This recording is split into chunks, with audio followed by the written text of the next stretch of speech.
Hello, welcome to Math Prowess. Today we have this Diophantine equation to solve before us here. The question is m to the power of 2 plus 2 bracket open 3 close bracket all to the power of n equal to m bracket open 2 to the power of n plus 1 minus 1 close bracket. Here we are given that m and n belong to a set of positive integers and n is less than or equal to 5. So how do we solve this? Very easy. So let's take our solution. All right. So let's bring down the question. So we have here m to the power of 2 plus bracket here 3 to the power of n equal to your m bracket 2 to the power of n plus 1 minus 1 close bracket. We have to get the value for our n. Here we're given that n is less than or equal to 5. So this now implies that our n is equal to 0, 1, 2, 3, 4, and 5. So with this, we're going to pick the value of n to be 0 and put it into this equation and see what it gives us. Okay, so we now have here for n equal to 0, then what will be our equation?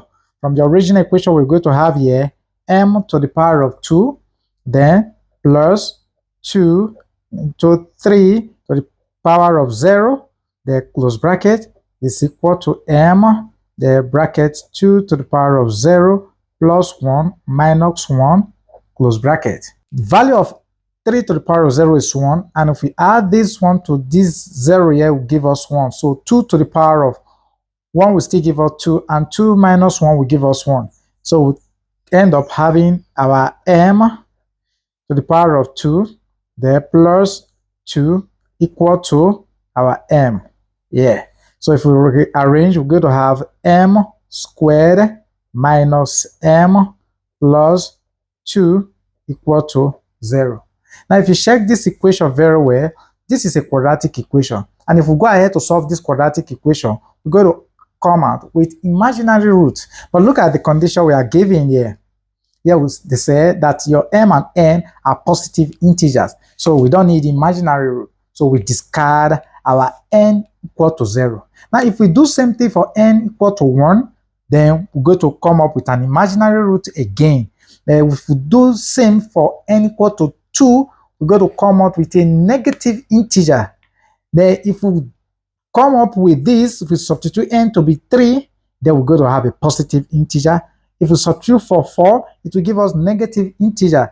And if we substitute for 5, to give us a positive integer. So from what I've done so far, this will give us positive integer, and this also will give us positive integer. So let's jump to n equal to 3. So we have here for n equal to 3, what will be the value of our m? So we have our equation again, m to the power of 2 plus our 2 bracket 3 to the power of 3 close bracket equal to our m bracket 2 to the power of 3 plus 1 minus 1 close bracket. So what we do here now, what is the value of 3 to the power of 3? That is 27. And here we're going to have 2 to the power of 4, which is going to give us 16, right? So we now have here m to the power of 2, there plus 2 times 27 equal to our m into, so we have 16 minus 1 will give us 15. Then we have our m to the power of 2, there plus, this will give us 54 equal to 15m. Okay, rearranging, we're going to have m squared minus 15m plus 54 equal to 0. So we can solve this quadratically because this is a quadratic equation, and we can use the factorization method. All we just need to do here is to look for the factors of 54, among which we pick 2 of the factors that we will multiply will give us plus 54 and minus 15.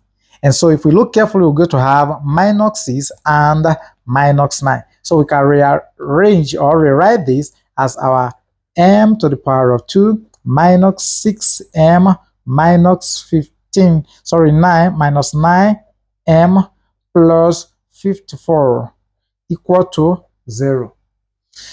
Okay, so at this point, we can bracket this, bracket this, bracket this, and also bracket this. So what is common here is just m.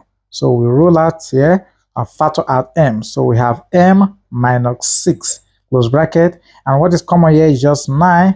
So this will give us m minus times plus will give us minus, and 9 into 54 will give us 6, close bracket, is equal to 0.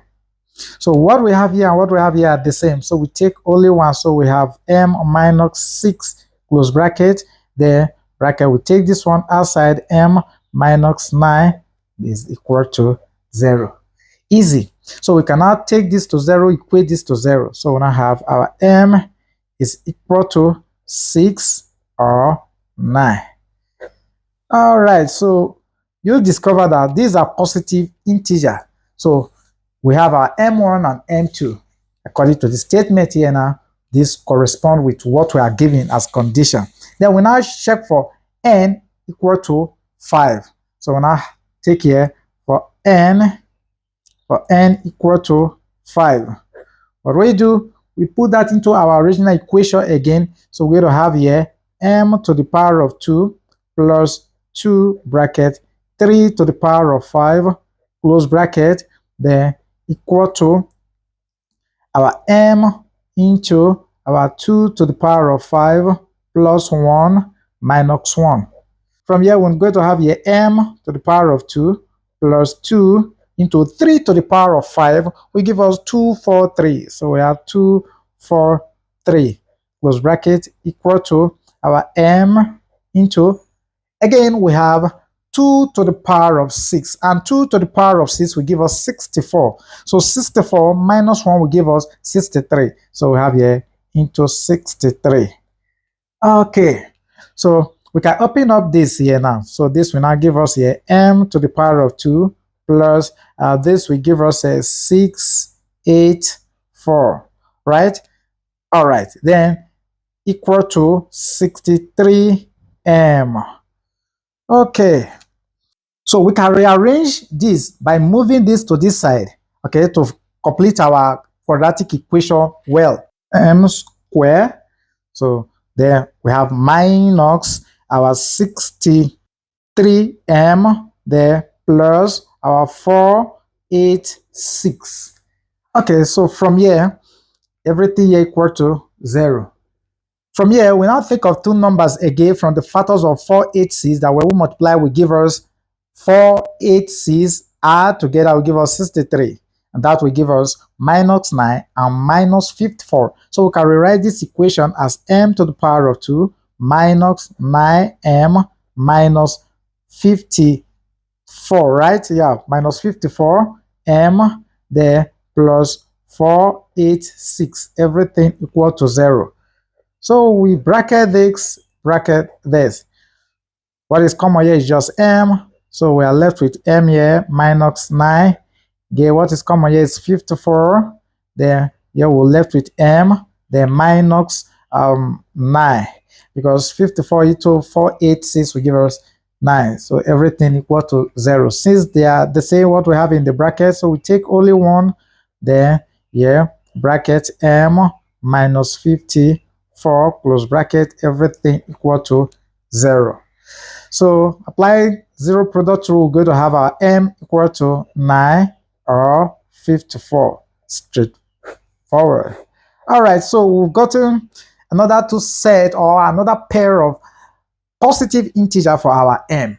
So now we've gotten our m, we've gotten our n. So therefore we can now say that our m n, okay, will now be equal to the first solution is what we have here now, which is this, right? So we have 6 and 9. So it does mean that bracket our n here, when m was 6, the n is 3. And again, when we have our m 9, we have n to be 3. M to be 9, then our n gives us here 5.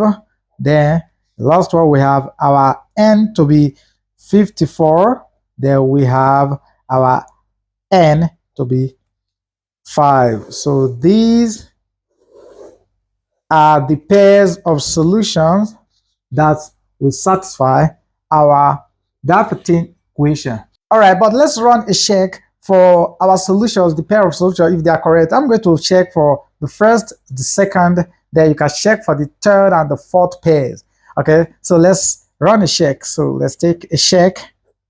So our equation, we have m. What is our m here? We have 6 to the power of 2. Okay, so let's just say here where n give us here 6, 3. So we have 6 to the power of 2 there, plus our 2 into 3 to the power of, what is our n? 3. So we have here 3, close bracket, everything equal to our m is 6 here. So we have 6 bracket, 2 to the power of 3 plus 1 minus 1, close bracket. So this will give us 36 plus this will give us 27. 2 times 27 will give us 54, right? Then this is equal to, we have here 6 times, this will give us 2 to the power of 4. 2 to the power of 4 is 16. So 16 minus 1 will give us 15. So here we have 15. So let's add up here. This will give us 0. This will give us 9. Equal to 6 times 5 will give us 30, carry 3. 6 times 4 will give us 6, plus the 3 we carry, we have 90. So we have, this shows that the first pair of roots satisfy the original equation. So let's check for n equal to our 9, 3. Again, we do another substitution. So our m, we have 9 to the power of 2, then plus 2 into 3 to the power of 3 again. Then this is equals to 9 into 2 to the power of 3 plus 1 minus 1. Okay, so this will now give us 81 plus, here we have 54 again. This is equals to 9 times 15. Wow, so if you add up, this will give us 5, while 8 plus 5 will give us 13. This is equals to 9 times 5 will give us 4, 5, carry 4. Then 9 times 1 will give us 9, plus the 4 you carry, that is 13. So we now discover also that this pair also satisfy the original equation, okay, which is this, our original Diophantine equation. Okay, so this marks the end to this Diophantine equation. If you learned something from this video, give the video a thumbs up, and if you've not subscribed, don't forget to subscribe. And when you subscribe, turn on the notification button so that you get notified whenever we release an amazing video like the one you just watched right now. Again, this is Math Prowess, where we learn mathematics all the time. Thanks for being there. Bye for now.